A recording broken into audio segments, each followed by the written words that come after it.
Welcome to today's Global Connections program. I'm Bill Miller. What are some of the educational breakthroughs that will change our traditional ways of learning? How will these changes really be beneficial to people in developing and developed countries? We'll be back in just a moment to talk about these and other important issues.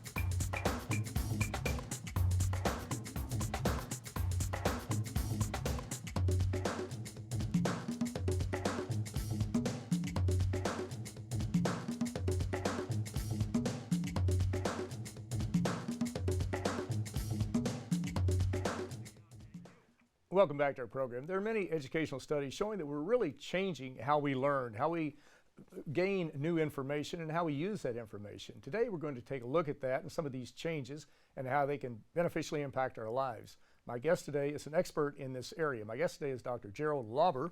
Dr. Gerald Lauber is Senior Advisor to the Thinking Foundation, and he is also a Managing Partner with the Cognitive Process Associates. Dr. Gerald Lauber, welcome to today's Global Connections program. Thank you. I appreciate you being with me today. First off, let's talk about, you're with two different organizations here. Just briefly give me a little overview of what is the Thinking Foundation, what is its mission, what does it do primarily? The Thinking Foundation is a not-for-profit organization that we volunteer our time for. And the purpose of the organization, which was founded about 15 years ago, is to bring together the latest research on how people process information. How do you think? What do you think about? How do you apply what you're thinking to situations that you're dealing with, whether it's learning in the classroom or learning in the corporate center? And it's very interesting work that's rapidly evolving to help us think about different ways as to how we work with children and parents and the general public. It's very important, yes. Now you're also involved with the Cognitive Process Associates. What is the Cognitive Process Associates? It was sort of an approach to monetize what we've learned about thinking and to not only just look at how do you make money off of it, but how do you take what you're doing and help other people learn.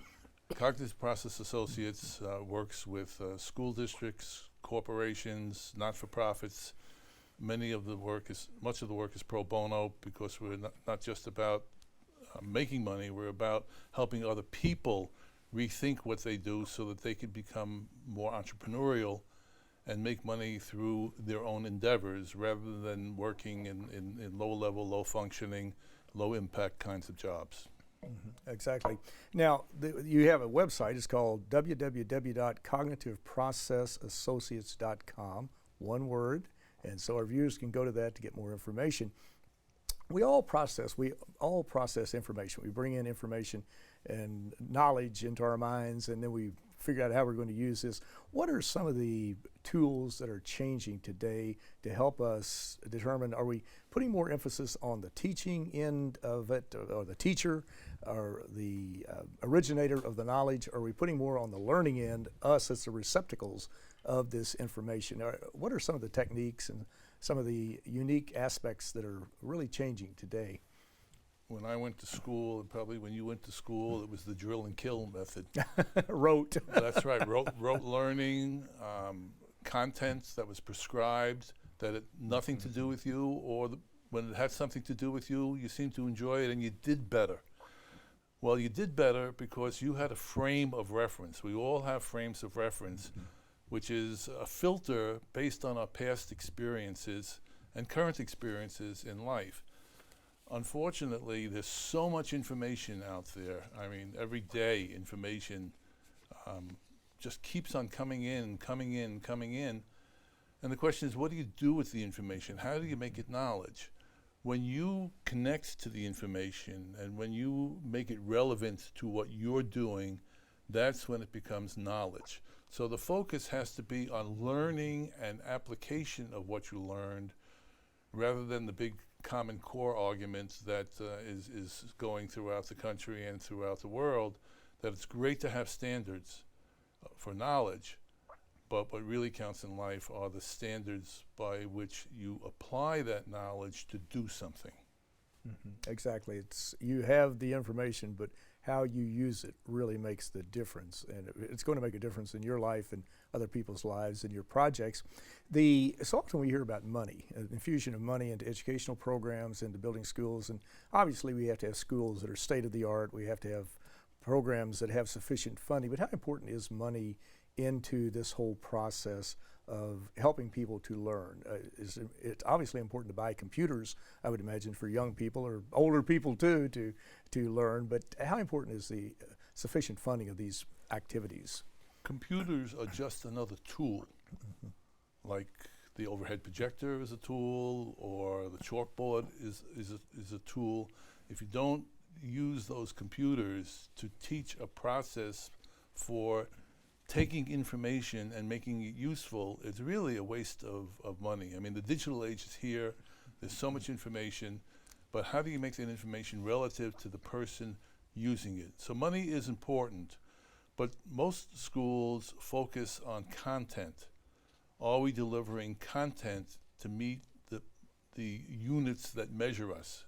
High stakes testing in the United States, and every country has some form of a benchmark. Do you move on from 8th grade to a high school track that gets you to college, or a high school track that gets you into technical learning applications?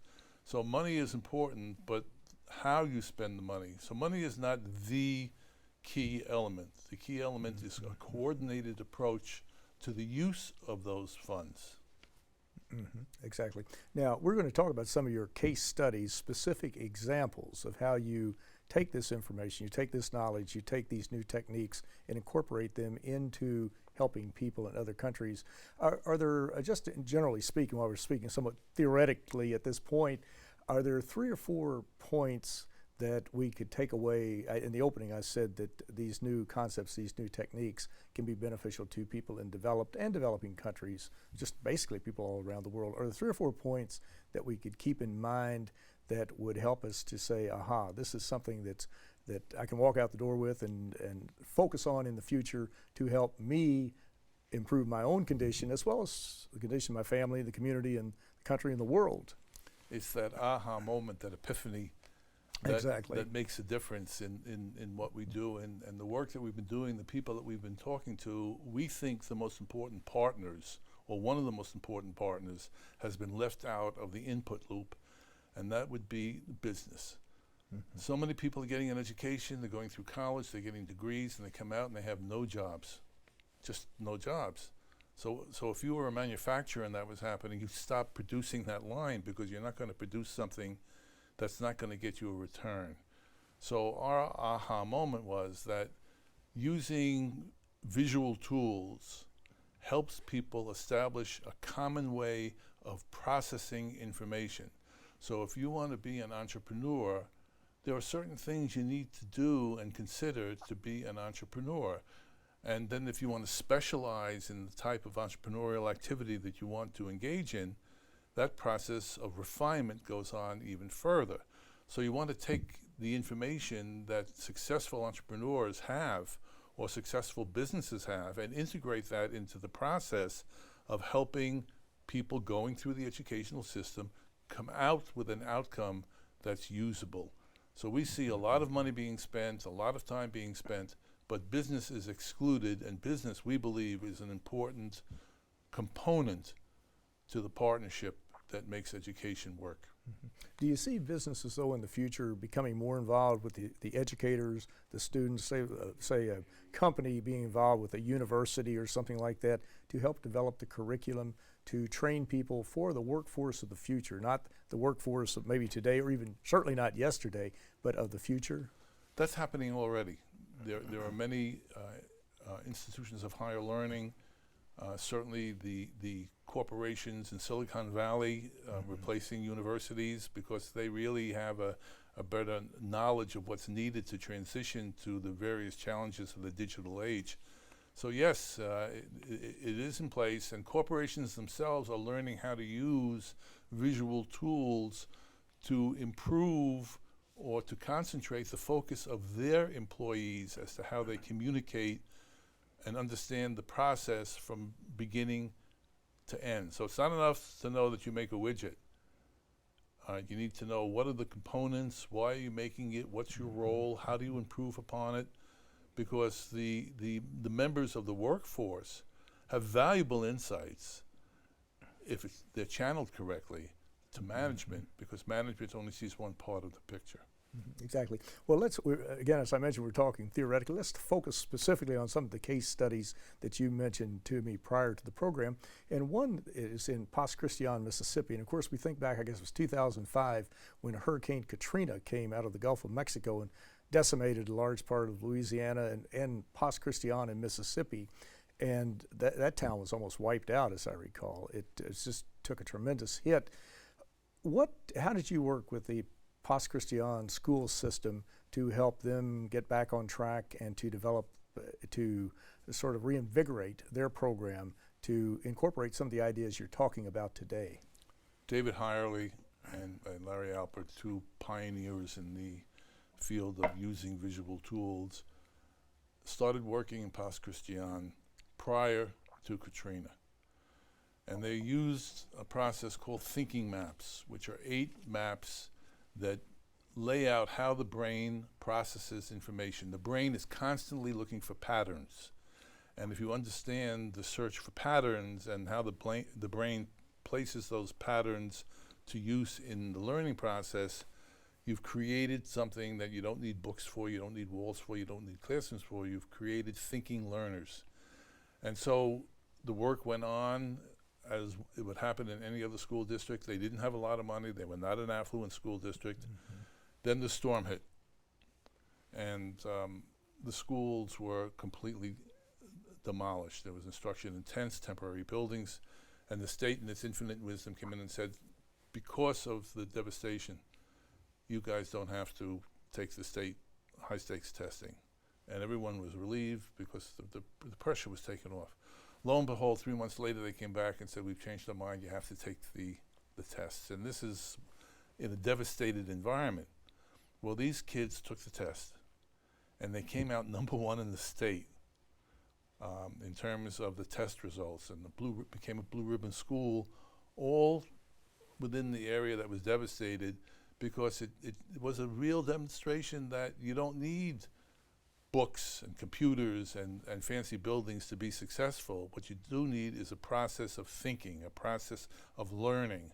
And it was very, very heartwarming that they were able to get those results after such a tragic experience. So that's what's important.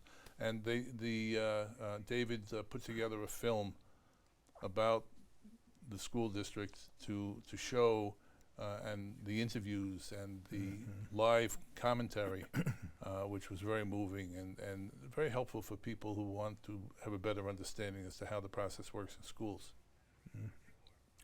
Well, you're watching Global Connections Television, which is an independently produced program. The opinions expressed on Global Connections are solely those of the moderator and his guest. We would invite our viewers to go to www.globalconnectionstelevision.com to view some of the previous programs and also to perhaps make suggestions for future guests and future topics.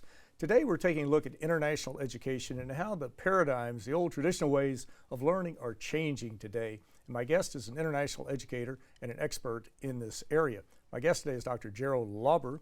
Dr. Gerald Lauber is a senior advisor to the Thinking Foundation, and he's also a managing partner in the Cognitive Process Associates.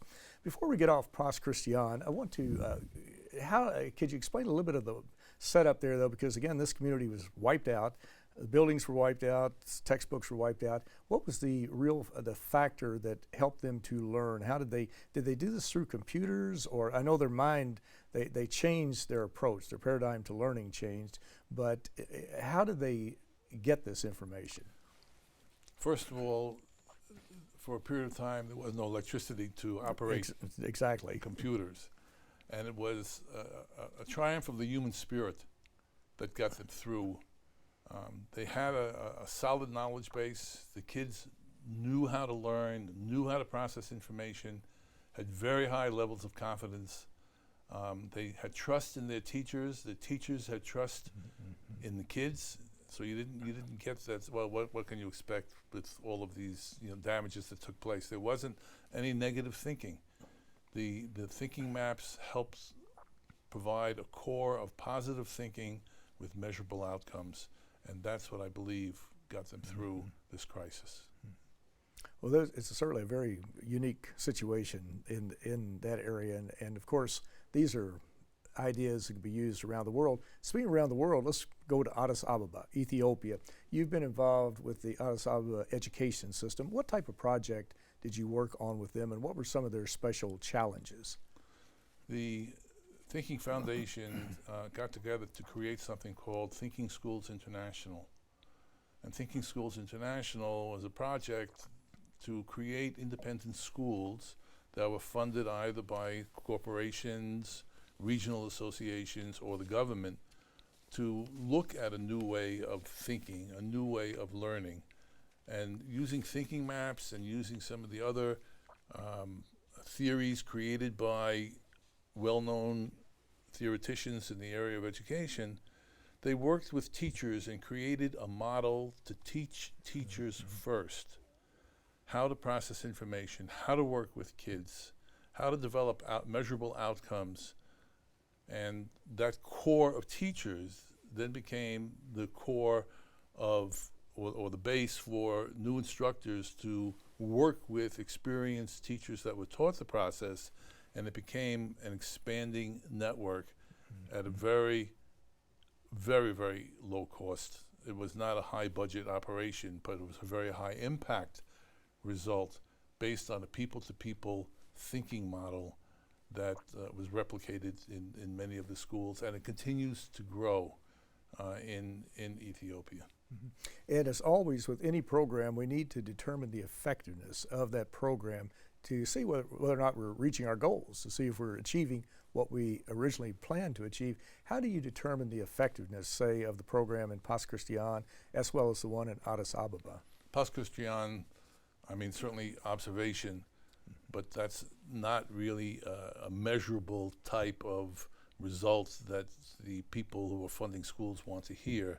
They want to see hard data, and the fact that Pas Christian scored so high on the state test was measurable data that could be equated to other schools that did not have that base. The same thing goes with Addis Ababa. Feedback from the teachers, feedback from the students, positive outcomes, good test results, although the testing varied by district that we were working in.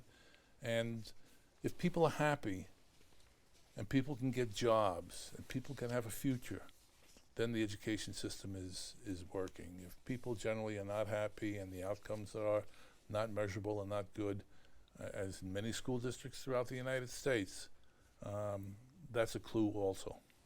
Exactly. Now, you've also, over the years, you've been involved with a wide range of other activities. One is Levittown, and Levittown was, for the folks who maybe study sociology or read about planning or what have you, Levittown was a very popular study that was done, I guess, back in the 40s or 50s or something. The 50s. 50s, something like that. A World War II community, Right. blue collar, affordable homes, and it was a very unique population. There was a Levittown in New York, a Levittown in Pennsylvania, and it lent itself to cultural research as to who moved there, what did they do after they moved there. They were very small homes, standardized, very inexpensive. The original homes were in the $5,000 to $7,000 range, but it provided a base for people looking to move out to Long Island to create a different life, to come back from the war effort, and have a place to create a community. They created community swimming pools, community centers,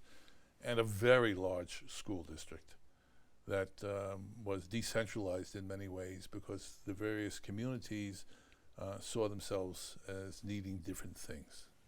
Was this, the Levittown study, the Levittown project, was this something that was replicated in other parts of the United States and in other areas of the world that people looked at it and said, this appears to be very successful, we might want to try to incorporate this type of planning? It was successful based on what they were looking for. I would not say that it was overly successful on the basis of educational outcomes, because the schools were very compartmentalized, did the same thing, the drill and kill methodology. They came into 3 middle schools, 3 high schools, and there wasn't a great focus on the learning aspect. There was a tremendous focus on the teaching aspects. It became a political stronghold for the Republican Party in the county, because that was the nature of the people moving in there. I guess good things did happen in terms of housing, but I wouldn't say that at that time it created an educational environment that it has now. Exactly. And of course, our viewers can go to cognitiveprocessassociates.com and get more information about what we're talking about today. As you travel around the world, you're involved as an international educator, you deal with people around the world. We hear that many people believe, scientists, some politicians believe, climate change is our #1 problem, #1 challenge that's going to affect the world so adversely. It's already doing it. Right now, we can see the scientific evidence. Do you bring in this issue of climate change? Do you talk when you're working to train teachers, educators, working with school systems? Do you bring climate change into the discussion? The teachers bring it into They bring the it discussion. And the greatest problem is, what are you talking about? Because it's not something that you can physically pick up or physically measure, although scientists are saying, in terms of the increase in the temperatures, over the Arctic Circle, the rise in water levels, the temperature, the storms that we're getting. And so the greatest conversation we have is, what can you do about it? And green energy comes up as a topic of discussion. And people say, well, we can put up windmills, we can put up solar panels, which may not be the best alternative, but people don't really understand what the best options are. There's new technologies that are coming out, fuel cells, which many people don't know about. On Long Island, they're talking about cutting down 100 acres to put up solar panels to generate electricity as an alternative green source, and there was funding that came down from the state. Whereas on a half an acre, if you knew about fuel cell technology, you can put up a unit that works off of natural gas, converts the natural gas to hot water and electricity, and that half acre can put out as much energy as that 100 acres they want to tear down. So our problem in working with kids and working with teachers and working with communities is, how do you help them understand what are the similarities? How are the various green sources of energy similar? How are they dissimilar? And then go down the line and think to the next step, what do you do after 20 years? How do you dispose of the solar panels? They're hazardous waste. So are we trying to solve one problem and creating another? And unless you think about it and process it from a thought point of view, the outcomes are going to be just gut. What's the cheapest? What's the most understandable? That kind of solution is what comes out of it.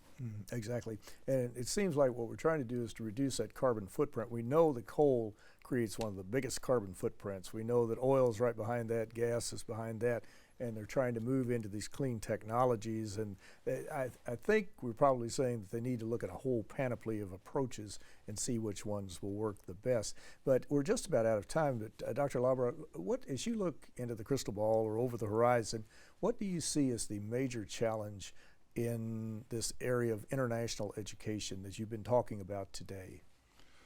I think making use in a more efficient way of the resources that we have without replicating or duplicating operations that are going on. We've had some conversations with some communities, like the Organization of American States, representing 34 countries. Each state has its own Ministry of Education. And within that Ministry of Education, they're all doing different things. And I think if there could be a conversation that takes place that helps people focus on, what are our outcomes? How do you create an entrepreneurial state? How do you get your people employed? How do you integrate business into that process?